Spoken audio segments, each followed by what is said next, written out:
जो कलीसिया वचन में शिक्षित नहीं है वो कलीसिया कभी भी परमेश्वर के साथ नहीं चल सकती।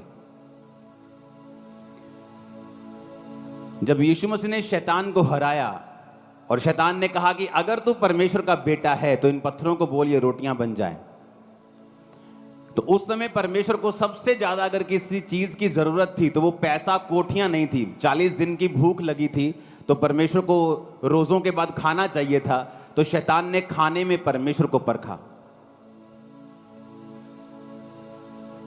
लास्ट तक मेरी आवाज आ रही है?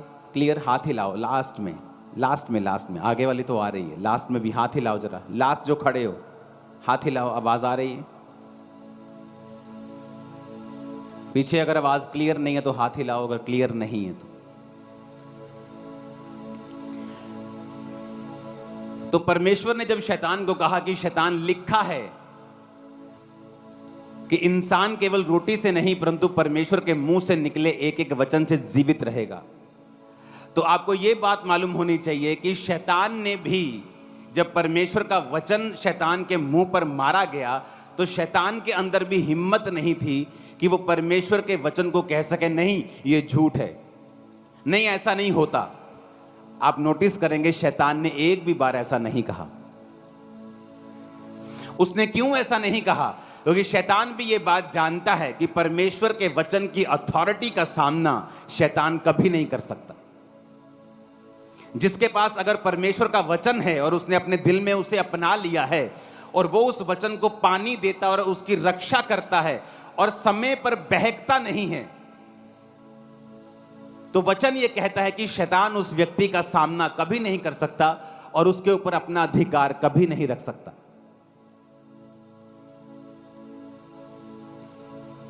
एक कलीसिया जिसमें चंगाई का काम होता हो लेकिन वचन की शिक्षा ना हो, तो हो सकता है वो लोग अपने चमत्कार को तो पालें लेकिन शैतान से हार जाएं। क्योंकि जब शैतान परमेश्वर के सामने आया तो यीशु मसीह ने यह नहीं कहा कि शैतान, थोड़े दिन पहले आकाशवाणी हुई थी, जब मैं बपतिस्मा लेकर पानी के ऊपर आ रहा था तो मेरे ऊपर शारीरिक रूप में पवित्र आत्मा उतरा था। आकाशवाणी हुई थी कि ये मेरा प्रिय पुत्र है, मैं इससे बहुत खुश हूं। बहुत लोगों ने उसे, मैंने सुना, दूतों ने सुना, चेलों को लगता था, किसी को तब चेले नहीं थे तो दूसरे लोगों को लगा होगा, लेकिन परमेश्वर ने ऐसी कोई बहस उससे नहीं की।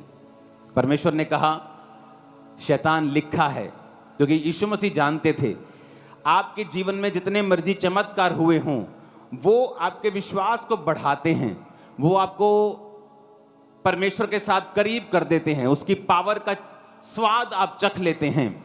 लेकिन शैतान को हराने के लिए चमत्कार जरूरी नहीं है, शैतान को हराने के लिए परमेश्वर का वचन जरूरी है।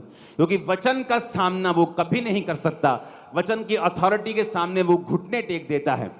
इसीलिए जो कलीसिया वचन में शिक्षा पाती है और वचन में मजबूत होती है वो शैतान के आगे कभी घुटने नहीं टेकती और शैतान उसके सामने झुकता है। और परमेश्वर ने कहा तुम्हारे पांवों के नीचे से मैं शैतान को शीघ्र ही कुचलवा दूंगा, यानी तुम्हारे जीवन में वो कोई काम नहीं कर पाएगा।